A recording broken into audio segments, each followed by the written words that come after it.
I had copies of everything. Every email to the distributor, every submission confirmation, every technical document, every compliance form. I'd kept my own archive, standard practice for account management. I opened the submission portal first, logged in, checked the records. December 11th, 2025, 2:47 p.m. Greenwich Mean Time. 23 files uploaded, all accepted. Confirmation generated automatically. I downloaded the confirmation, saved it locally. Then I opened my email, searched for correspondence with the distributor. Their procurement director had acknowledged receipt on December 12th. Thank you for the comprehensive submission. Our review team will assess within the standard 10-day window. I saved that too. Then I pulled the technical specifications, the compliance forms, the contract documents. Everything they'd claimed was missing, everything I'd submitted on time. I organised it chronologically, created a folder, labelled it clearly. Then I sat back. My manager wanted a response by end of day, an explanation of what went wrong. I had one, but I didn't think he'd like it. I waited until 4:30 p.m. Then I drafted an email. Subject: December 15th deadline. Compliance. Documentation review. Per your request, I've reviewed the distributor submission timeline. Please find attached portal confirmation, December 11th, 2:47 p.m. Distributor acknowledgement, December 12th.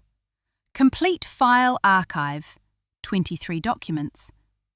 All materials were submitted 4 days prior to the December 15th deadline. The distributor confirmed receipt and indicated standard review timeline. Please advise on next steps for addressing the termination notice. Professional. Factual. No accusations. I attached the files, hit send, then I logged off and went home. My manager didn't respond that night, or the next morning. I arrived at the office at 8 a.m, checked email. Nothing. At 10 a.m, I received a meeting invitation. Subject: Distribution Contract Review. Attendees: me, my manager, the Regional Director. Time: 2 p.m. today. No agenda, no context. I accepted. Then I prepared. I printed everything: the confirmation, the emails, the timeline. Organised it in a folder, kept it on my desk. At 1:55 p.m, I walked to the conference room. My manager was already there. So was the regional director. They stopped talking when I entered. Natalie, the regional director said, thank you for joining us. I sat down. We've reviewed your email, my manager said, and the documentation you provided. I waited. There seems to be some confusion about the timeline, he continued. The distributor's termination notice clearly states that required materials were not submitted. I submitted everything on December 11th, I said. According to your records, yes, my manager said, but the distributor's systems show incomplete submission. I opened my folder, pulled out the portal confirmation. This is the automated confirmation from their submission system, I said. It lists all 23 files, all marked as received. I slid it across the table. The regional director picked it up, read it. And you have the distributor's acknowledgement? He asked. I handed him the second email. He read that too. David, he said to my manager, this shows receipt on December 12th. My manager's expression didn't change. The distributor may have received files, he said, but they weren't complete. That's why they terminated. The termination notice says missing documentation, I said, but their acknowledgement lists the exact files they needed and confirms they received them. Procurement processes are complex, my manager said. Sometimes files don't process correctly. Sometimes they're corrupted. The distributor wouldn't terminate without cause. I looked at him carefully. He was calm, confident, acting as if this was a simple misunderstanding. But something was wrong. The regional director set down the papers. "I think we need to contact the distributor directly," he said. "Clarify what happened." "I can handle that," my manager said quickly. "Actually," the regional director said, "I'll reach out myself. This is a significant contract. I want to understand the situation fully." My Madei nodded. "Of course." The meeting ended. I gathered my papers, walked back to my desk. Then I sat very still. My manager had tried to stop the regional director from contacting the distributor.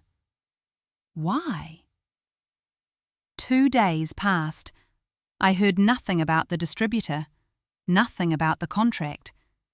My manager acted normally, assigned me other accounts, sent routine emails, as if nothing had happened. I stayed professional, responded promptly, completed my work. But I watched.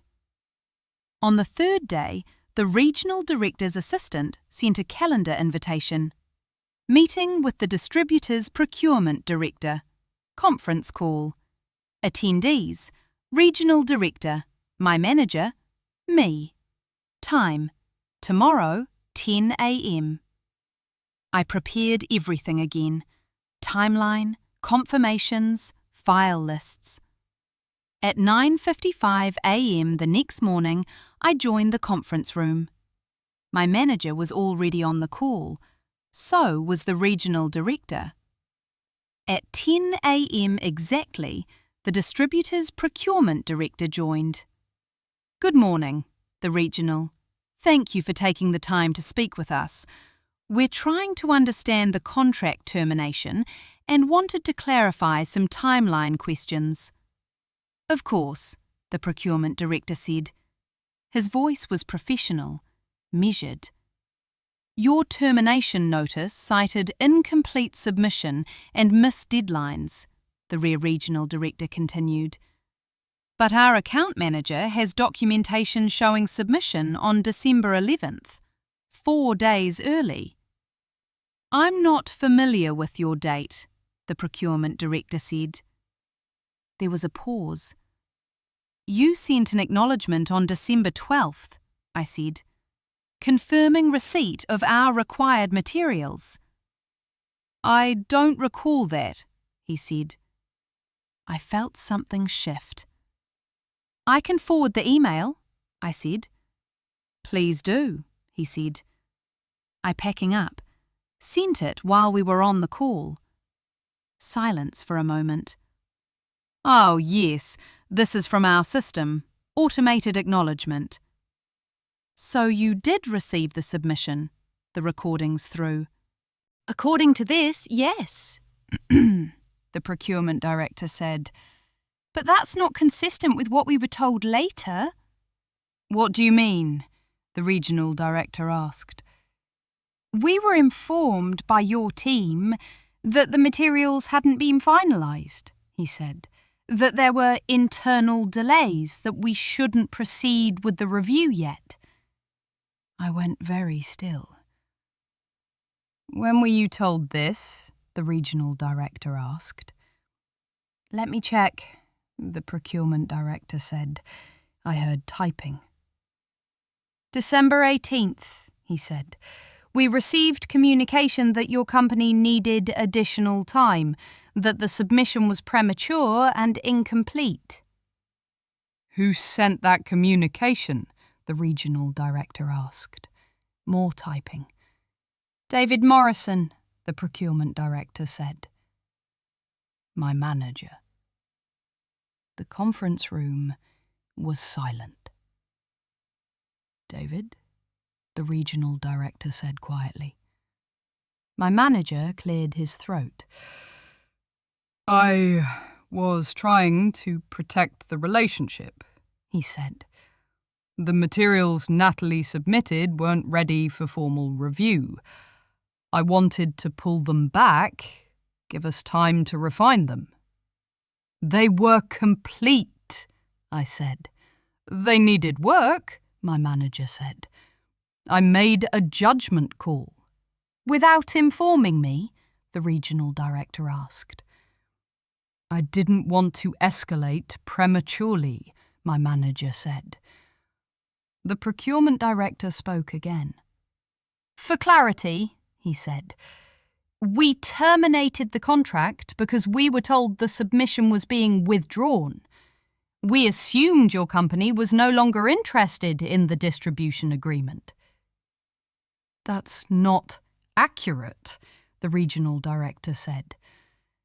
I understand that now, the procurement director said. But at the time, we received clear communication from Mr. Morrison that the materials were not final and should not be reviewed. And then you terminated, the regional director said. We had other interested parties, the procurement director said. We couldn't wait indefinitely. The regional director thanked him, ended the call. Then he looked at my manager. My office, he said. Now. They both left. I sat alone in the conference room. I didn't hear anything for the rest of the day. My manager didn't return to his desk. The regional director's office door stayed closed. At 5 p.m, I logged off, went home. The next morning, I received an email from HR, subject, Account Transfer Notification. Effective immediately, all my accounts were being reassigned. No explanation, no context. I stared at the email. Then I checked my access. My accounts were already gone. I walked to HR.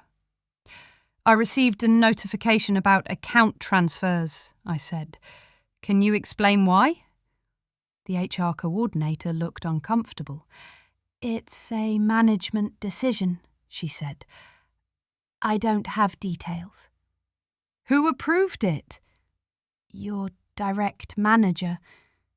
My manager had stripped my accounts. I went back to my desk, checked email again. Nothing from my manager, nothing from the regional director. I had no accounts, no active work, no assignments. I sat there for an hour.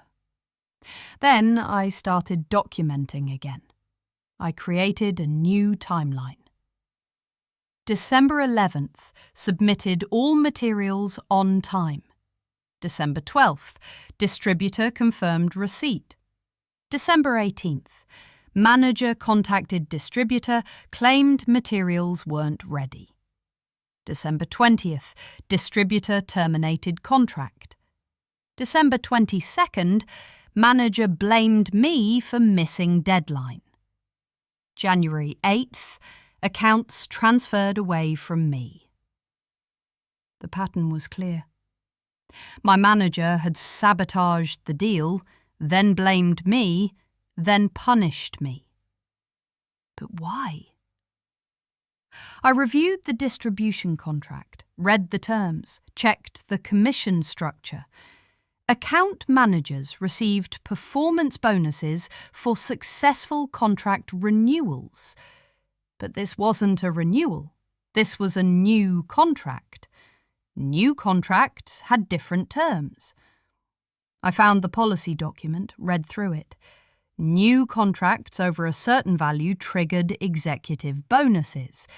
Distribution contracts qualified. The bonus went to the supervising manager. My manager. But only if the contract was signed by year end. I checked the termination date. December 20th. That was before year end, which meant no bonus. Unless... I pulled up the distributor's information, checked their website. They'd announced a new distribution partnership, effective January 2nd, with a different company, a competitor. I searched for the competitor's name, cross-referenced with our industry. Nothing obvious. Then I checked LinkedIn.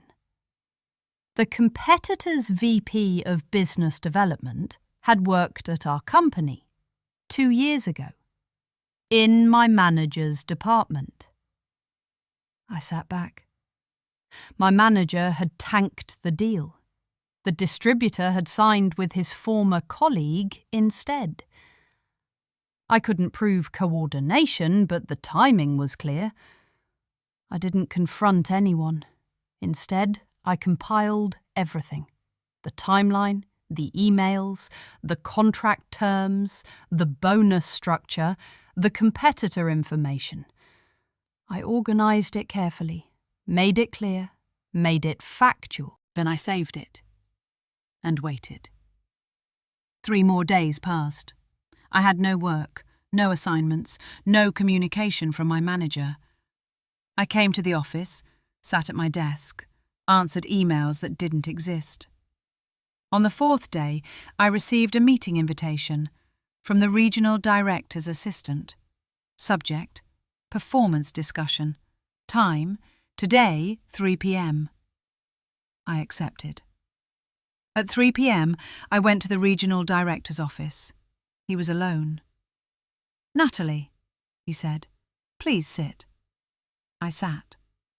"I want to discuss what happened with the distribution contract," he said. I waited. "I've spoken with David extensively," he continued, "and with the distributor. I understand there was a miscommunication about the readiness of the submission materials." "The materials were complete," I said. "David believed they needed refinement," he said. "Did he document those concerns before contacting the distributor?" I asked. The regional director paused. "No," he said. "Did he discuss them with me?" "No." "Did he inform you before withdrawing the submission?" "No." I said nothing. The regional director looked tired. "This is a complicated situation," he said. "David has been with the company for 15 years. He's managed significant accounts. He made a judgment call that didn't work out." "He blamed me for his decision," I said. "I understand you're frustrated." "He removed my accounts," I said. "That was premature," the regional director said. "I've instructed him to reassign them back to you." "When?" "This week." I looked at him carefully. "Is that all?" I asked. He hesitated. "What else do you want me to say?" he asked. "I want to know if there will be any consequences for sabotaging a contract and blaming his employee," I said.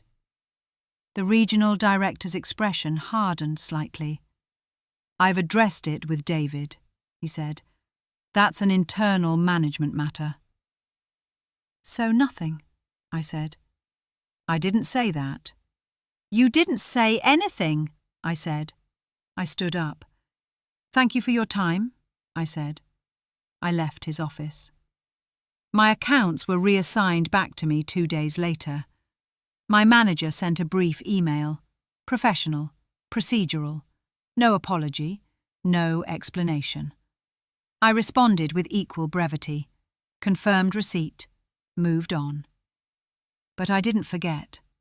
I kept my documentation, updated it regularly, added every interaction, and I waited. 6 weeks passed. My manager acted as if nothing had happened. Assigned work, held meetings, sent emails. I stayed professional, completed my assignments, kept my head down. But I watched the calendar. February 15th was the deadline for annual performance reviews. Reviews determined bonuses, promotions, salary adjustments. My manager would write my review. I knew what it would say. On February 10th, I received my draft review. I opened it. Needs improvement in multiple categories: communication, deadline management, client relations. The distribution contract was cited as a primary example. Failed to ensure complete submission, missed critical deadline, lost major account. No mention of my early submission, no mention of my manager's interference, just blame. I read it twice. Then I opened my documentation folder and I started writing. I drafted a formal rebuttal, factual, chronological, documented. I attached the submission confirmation, the distributor acknowledgement, the timeline.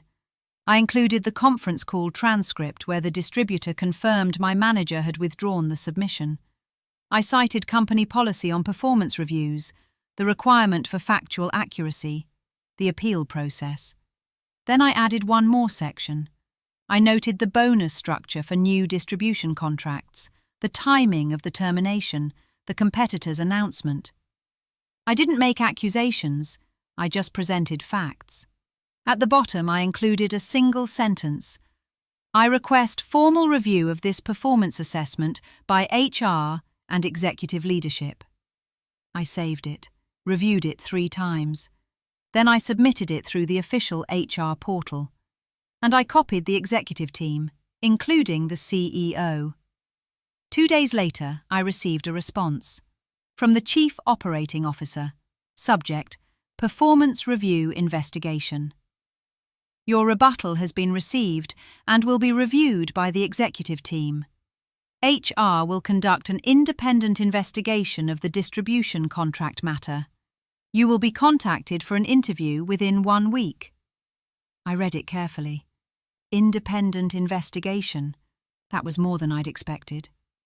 The HR interview was scheduled for February 18th. 2 HR representatives. No managers present. They asked questions for 90 minutes. Timeline, documentation, communication, decisions. I answered everything factually, provided evidence, stayed calm. They took notes, asked follow-up questions, requested additional files. I provided everything they asked for. At the end, they thanked me. We'll complete our review and provide findings to the executive team, one said. I left the conference room. Then I waited again. 1 week passed. Then 2. I heard nothing. My manager continued working normally. No change in behaviour, no indication anything was happening. I began to wonder if the investigation had been shelved.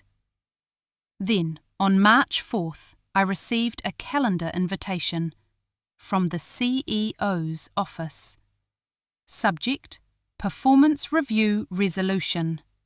Attendees: me, the CEO, the COO, the HR Director.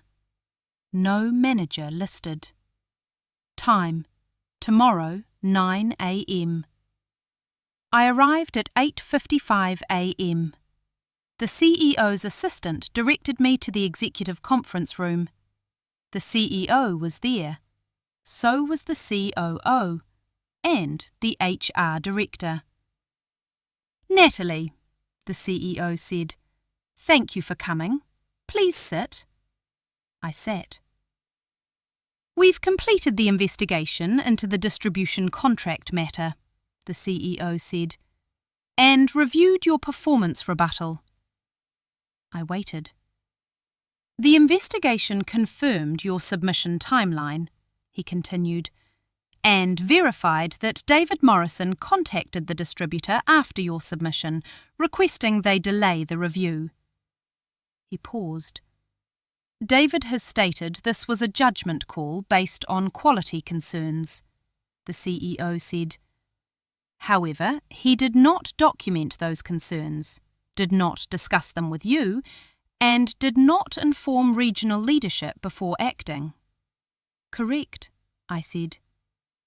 The investigation also reviewed the performance review you received, the CEO continued.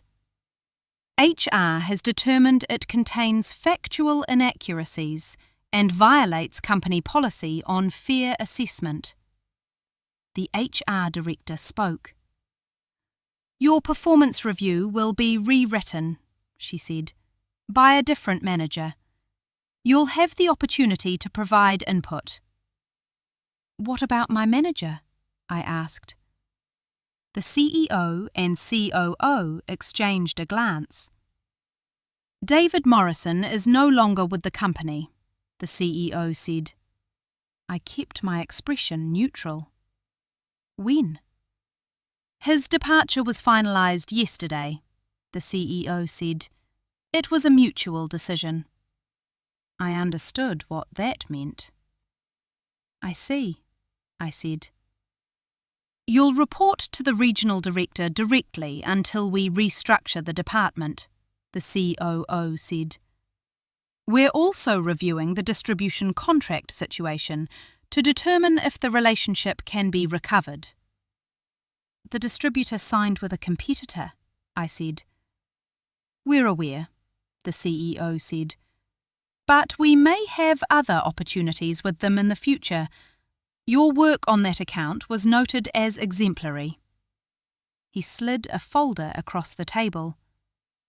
This is your revised performance review, he said. Please review it and let HR know if you have any concerns. Opportunities the folder. Exceeds expectations in every category. Specific citations of the distribution contract work, the early submission, the professional handling of a difficult situation. I closed the folder. Thank you, I said. The CEO nodded. We value employees who maintain professional standards, he said, and who document their work properly. Both served you well here.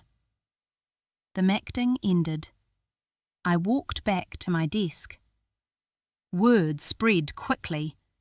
My manager's departure, the invitation, the outcome. No one said much directly, but people noticed. The regional director scheduled a one-on-one with me. I owe you an apology, he said. I should have escalated this sooner. I should have questioned the performance review before it reached you. You contacted the distributor, I said. That started the investigation. After you provided documentation, he said. You did the work that mattered. He paused. I'd like you to take on a larger account portfolio, he said, if you're interested. I considered it. Yes, I said. He smiled slightly. Good. We'll discuss details next week. The revised performance review was finalised in March. It led to a promotion, a salary increase, a larger office. I accepted all of it professionally. No celebration, no satisfaction, just work. Months later, I heard my former manager had joined a startup, different industry, smaller company, less prestigious role. I fear nothing about it. He'd made his choices, faced consequences, moved on. So with I. I still keep documentation, every submission, every confirmation, not because I'm paranoid, because of David every learned, too, the coming what happens when someone tries to rewrite history. The Dutching eventually reached out, 8 months after the termination. They had questions about a different product line, wanted to discuss possibilities. I touching the call, stayed professional, provided information. We didn't discuss what had happened, we or those forward. I touching about that meeting coming sometimes, when your manager blamed me for losing the contract. how confident he was, how certain they'd get away with it. He'd underestimated one thing: eye-catching records, not of revenge, not of protection, just because that's what professionals do. They document their work. They know their timelines. And when someone tries to rewrite the story, they have proof. My career moved forward. Larger accounts, bigger deals, more responsibility. The distribution contract became a footnote, a story about process and documentation. Nothing more. People ask sometimes what I learned from that experience. I tell them, always keep your receipts. Not metaphorically. Actually, keep them. The confirmations, the acknowledgements, the timestamps. Because when someone tries to blame you for their decisions, evidence matters more than explanations. I never saw my former manager again. No LinkedIn connection, no industry events, no chance encounters. Our paths diverged completely. I'm glad for that. The company restructured my department eventually. New leadership, new processes, new accountability measures. I'd like to think the investigation contributed to that, but I don't know for certain. And it doesn't matter. The system worked. Slowly, imperfectly, but it worked. I still work in Dublin. Same company, different role, better position. The office views haven't changed. The coffee is still mediocre. But I walk in differently now. Not with fear, not with caution, with certainty. Because I know what I'm worth, and I have proof.